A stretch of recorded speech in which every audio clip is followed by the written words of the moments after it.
Hello, क्या नाम है आपका? पल्लवी सिंह। अच्छा, पल्लवी सिंह। पल्लवी सिंह जी, आप इधर ही से हैं? कबले सिवान से। कब उनके मिलल नहीं खींचा? ना अकेले मिल रहनी? क्यों रहा है? अब भीड़ में मिलला पर कहाँ पता चलिए हमें हतना लोग बा कितना लोग के चिन्ह पाओ। परिचय अगर बढ़िया से करना है तो हम दोनों को अकेला मिलना पड़ेगा। सही बात।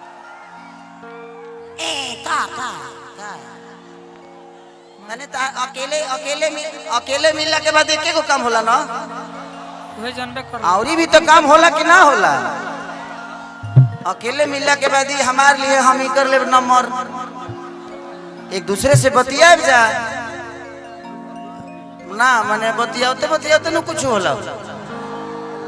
मान के चलिए हमारा प्रोग्राम है, हम ही का प्रोग्राम में जाए तो बतियाने से होता है। अच्छी है आप, बहुत अच्छा, बहुत सुंदर, बहुत सुंदर। भगवान ने आपको फुर्सत से बनाया है। हाँ धरती पर जितना फालतू काम बा फुर्सते में होला। सही बात। मस्ती कर रहा था। आप वाकई में बहुत सुंदर है। जिसके घर जाएंगे उसके जीवन को नरक बना देंगे। वाह। मैं जितना बात कहता हूँ, देखा लो यूट्यूब वाला लो भाई, तारा लो से बहुत डर लगता है यार। हाँ हम कुछ कहते हैं तो तू लोग वायरल कैसे कर देता मर्दे। आज से हम 6 दिन पहले कहा हुआ ना कि मैंने समाज में था तो हम काजल को एगो चुमा ले लिए। हाँ ये स्टेज पे थी तो ले लिए, तो पब्लिक के सामने उतने न कर सकते हैं जी। हाँ जी। तो हम ले लिए, हमारा घरे पहुंच गए वीडियो। हमार 3 दिन से दशा खराब है। हाँ 6 दिन से लापता बनी कि फिर शॉर्ट गईले का कर हम नहीं खे शॉर्टल, हम बहुत निमन आदमी हैं। लेकिन कोनो बात ना। तो आप डांस करती है ना, हाँ तो हम आपको छू सकते हैं। क्या बात है? रिकॉर्डिंग मने कानावा में खाली एक गो बतिया कहले हुई हैं। तहरा लोग खत्म होगा काम और दे कितना तरह लो तू लोग तो वैज्ञानिकों से ऊपर हो गए बड़ा हो। मैंने कुछ कान में अगर कहती है तो सेटिंगे करती है हमारे से ना। अरे अच्छा इस गाने को कर लेते हैं, उसके बाद हम रिकॉर्डिंग डांस कर लेंगे। वाह। ना ना ना तू जेबू हमके ना जिए भो, आहो तू रहा। मान के चले कि आग के लगे मोम के रहल जरूरी बना आहो। ना तो दिक्कत है। हमर मोमबत्ती बुता जाई रे दादा। देखाओ रे किया थिया थिरतिया पिया बुलेटिया लेके जाना ओ बच्चियों देखे जाना। अरे राजा जी। अरे नाच के नशा में दूगो रोटियों नहीं खाना, दूगो रोटियों नहीं खाना। पल्लवी जी आपको पकड़ सकता हूँ मैं एक बार, आइए ना थोड़ा सा। और गले लग जा। वाह ओ माय गॉड।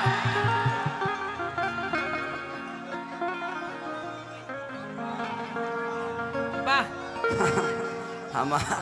हमार भगवान जानते बनी लोग के हो सकेला। अब भगवान से माफी। भगवान भगवान जी। भगवान जी हाँ अभी मामा के गादा दिवा दी। हाँ, लड़ाई करे किया थी जा थी रतिया पिया बुलेटिया लेके जाना हमारी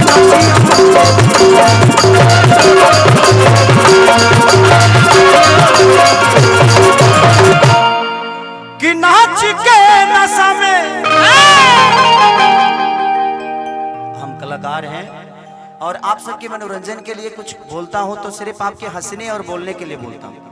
अन्यथा कोई यूट्यूब वाले भाई उसमें गलत मत समझ लिखना। हाँ नहीं तो जानते हैं हम इनको ऐसे पकड़े हैं ना। हाँ इतना जना के मरवा लगौले बड़े हाँ। ये लोग कल न्यूज क्या बनाई, खेसारी ने पल्लवी का पकड़ा पकड़ा और ले लिया। अब ली लास्ट में पता चले कि खेसरिया हाथे पकड़ रहा, दोसर कुछ ना। जब 2 सेकंड रह जाए तब। इसलिए ध्यान दीजिएगा आप लोग समाज के आईना हो, थोड़ा सा ध्यान दो यार। खाली अश्लीले नहीं होता है। एक औरत साथ में चलने वाली कोई जरूरी नहीं कि हमारी गर्लफ्रेंड ही हो सकती है, वो मेरी बहन भी हो सकती है। अब आपका नजरिया बताता है कि मेरा रिश्ता उससे क्या है। सही बात। तो जिंदगी में हमेशा कोशिश करिए कि आप दूर से जज मत करिए कि किसका रिश्ता किसके साथ कैसा है।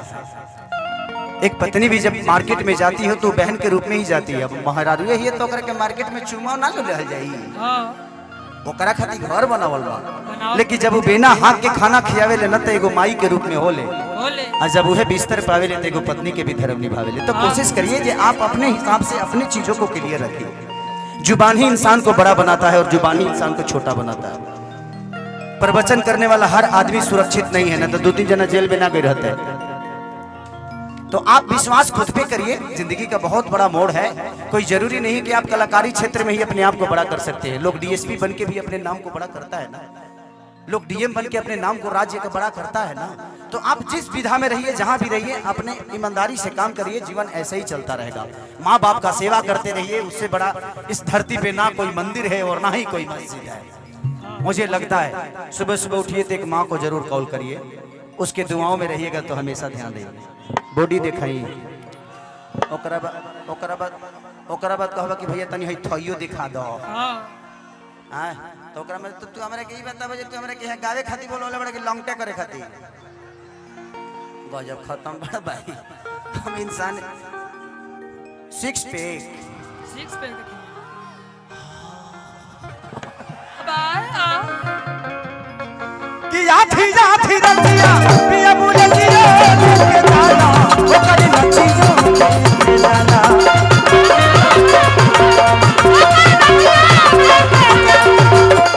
नाच के नशा में तू को रोटियो ना खा लो, तू को रोटियो ना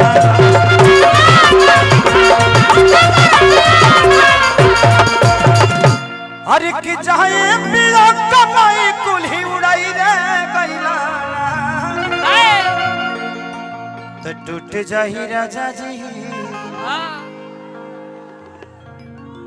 टूट जाही राजा जी पलंग सजा कि चाहे पिया कमाई कुल्ही उड़ाई रे गइला ना। अच्छा तो तू ही भइल बड़ा तारी माई के हीरो, भाई बड़ा तू सेल्फी लेवा हइलो तार मौसा लो ना ली। हाँ। हां तेरी मां के हो इनकरी माइक मास्टरी में नौकरी लगाई।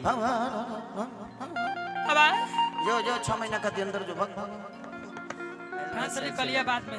हाँ होली का अरे कि चाहे पिया कमाई कुल्ही उड़ाई रे गइला ना, हो उड़ाई रे गइला ना। एगो नचनिए कारण, एगो नचनिए कारण करे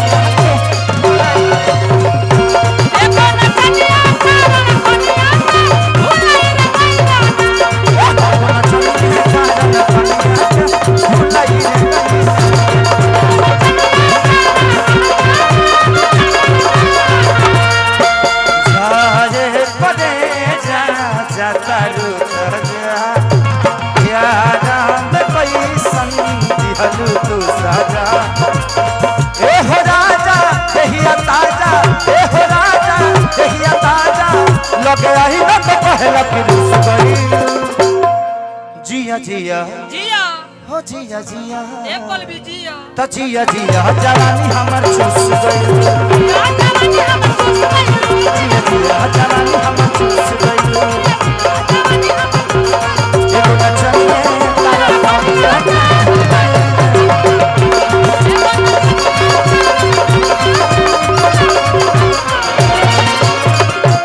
कि सुन ये करे जा तू तो जागल रहता रह ए राजा जी ए रजऊ पागल रहता रह कि छोड़िए के हमके तू तो भागल रहता रह ओनिए लागल रहता रह। तो सुन ये करे जा तू तो जागल रहता रह ओनिए पागल रहता रह।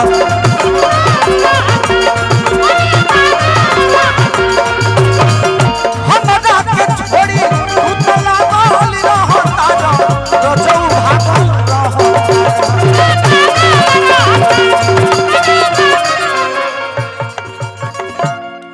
तो चाहे किसन कमाई कुल्ही उड़ाई रे गइला ना,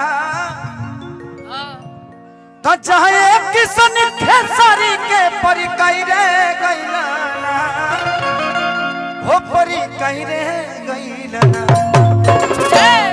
एगो नचनिए कारण कलिया के